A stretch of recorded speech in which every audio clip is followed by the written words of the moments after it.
Halo, selamat datang di channel WA. Kali ini kita ada di Jakarta, tepatnya ada di event Indonesia International Motor Show atau IMS. Nah, di sini ada banyak mobil yang launching dan ada banyak juga motor yang launching. Penasaran dengan motor dan mobil yang launching?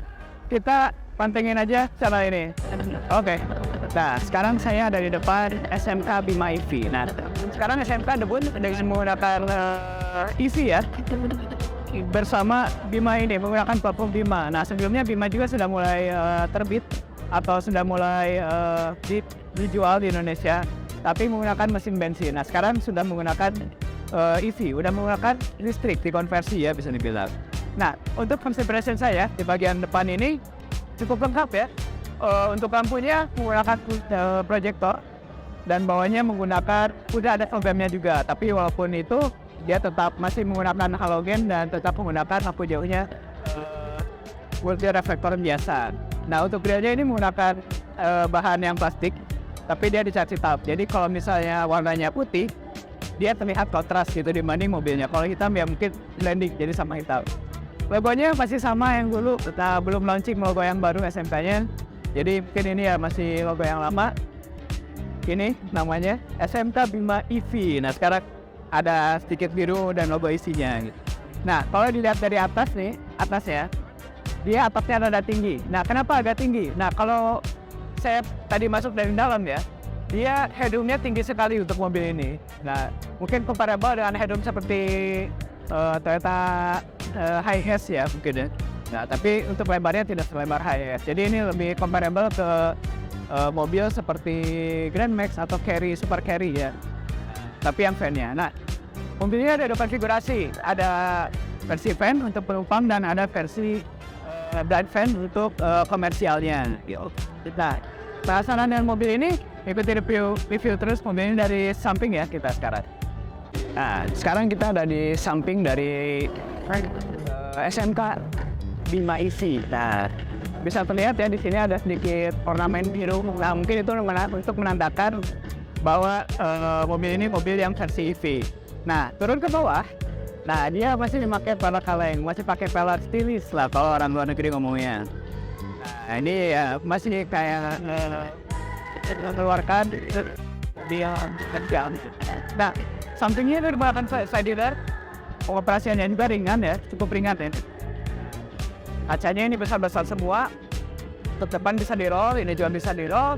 Bagian belakangnya hanya bisa digeser seperti ini, ya kebanyakan untuk komersial ya. Nah, ban belakang juga sama, masih ini. Dan kalau agak dari pinggir ya, ini ground clearance-nya agak tinggi nih. Jadi mungkin cocok untuk medan di Indonesia yang jalannya agak sedikit rusak. Oke, cukup dari sampingnya, kita langsung ke belakangnya.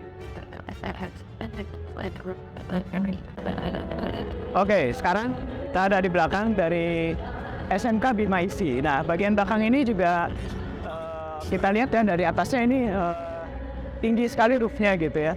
Nah, itu roofnya di dalam jadi luas. Nah, di atas ini juga ada turn-back lamp atau reflektor ya, bikin antara kedua itu. Dan lampunya di sini semua ada. Dan di sini ya sepertinya ada seperti rear program gitu ya. Jadi ini lampu rem, lampu sen, lampu mundur, dan ada seperti turn-back lamp-nya. Tapi saya nggak tahu ya, belum pernah lihat apakah nyatu sama ini atau ada pengoperasian khusus untuk rear lamp-nya. Ini ada badge SMK di sini juga logonya. Nah, di sini untuk Bimanya menggunakan stiker saja, tidak menggunakan badge seperti ini. Nah, ini untuk tempat plat nomornya ada di sebelah sini dan lampunya juga ada di bawah. Nah, untuk membukanya masih menggunakan tos mekanikal ya. Wah, agak berat. Nah, membukanya seperti itu. Oke, cukup dari bagian samping, dari belakang kita langsung ke interior dari SMK Bima EV.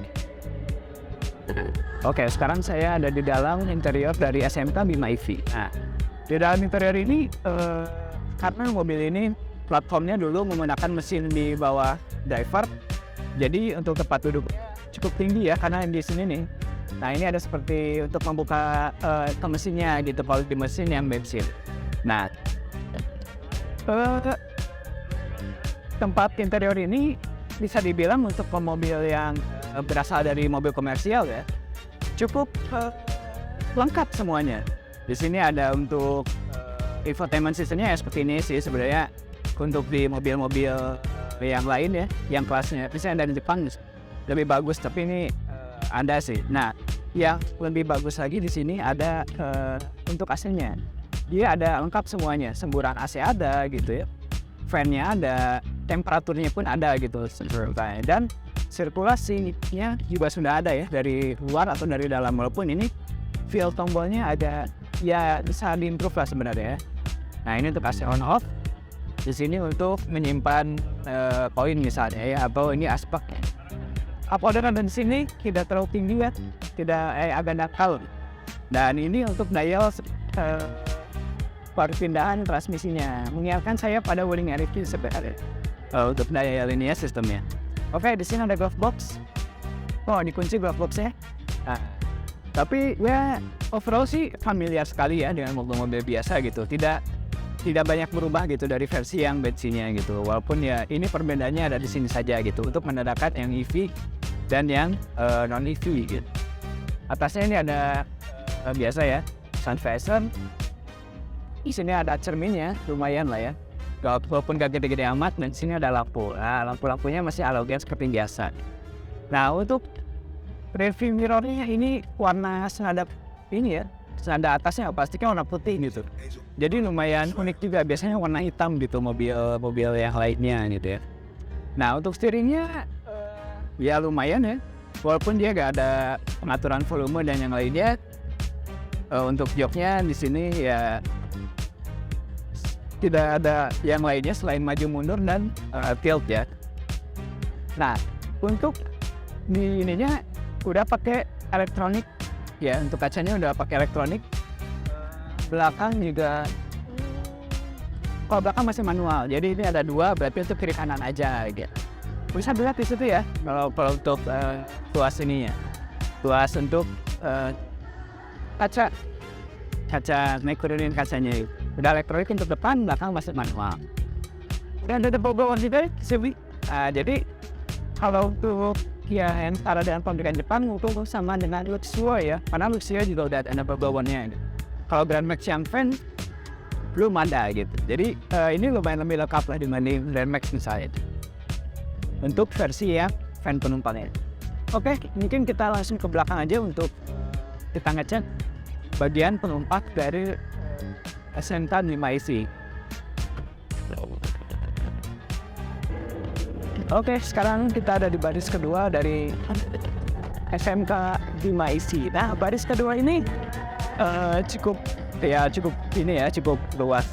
Ini bisa untuk 3 orang, walaupun di kursi sebelah sini dipakai hanya untuk akses ke belakang ya, seperti kursi ke belakang gitu, kayak di LF misalnya ya. Nah, kursinya seperti itu, jadi kurang proper. Yang proper itu hanya ini yang kiri dan tengahnya aja gitu. Ini udah ada headrest.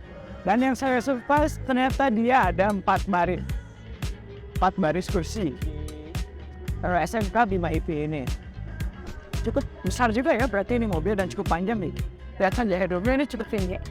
Dan di sini ada pengaturan untuk AC-nya, on off, minus penting untuk bawaan. Ini sudah menggunakan tombol, tidak menggunakan seperti manual ya, tidak menggunakan tombol, keren. Dan ada bubble run ini lumayan lah ya untuk menyalurkan udara ke belakang juga supaya lebih dingin untuk kabin belakangnya. Untuk kabin yang ketiga masih sama konfigurasinya seperti kabin baris kedua ini. Nah, untuk belakangnya baru semuanya proper, ada untuk bertiga dan ada headrestnya untuk bertiga. Untuk di belakang sih gak ada ini ya, gak ada cup holder dan lainnya. Jadi memang benar-benar strip down sekali gitu untuk SMK 5EV ini. Bawahnya pun ini pakai material apa ya? Seperti kulit sintetis.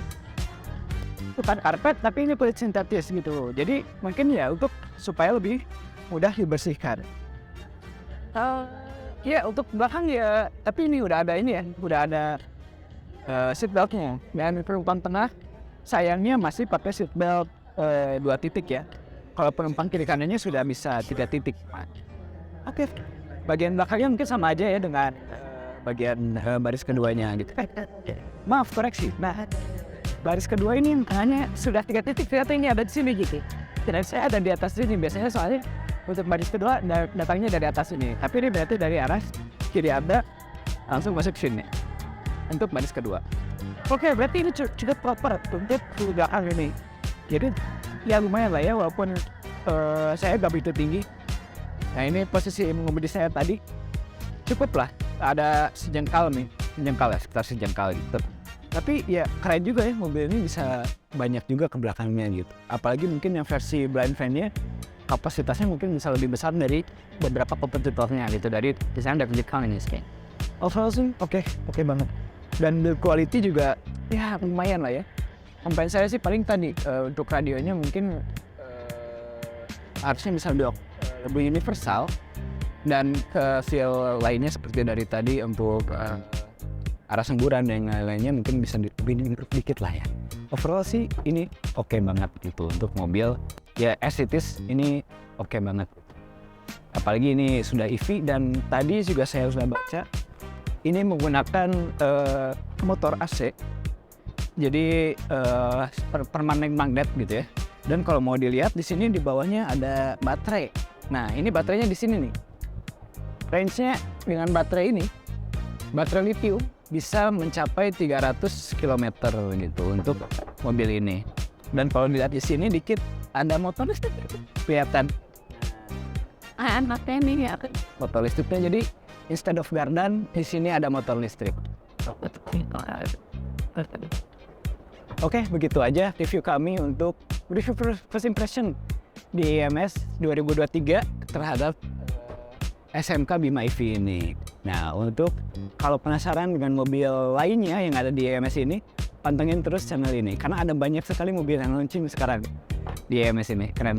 Oke, sampai jumpa di video selanjutnya.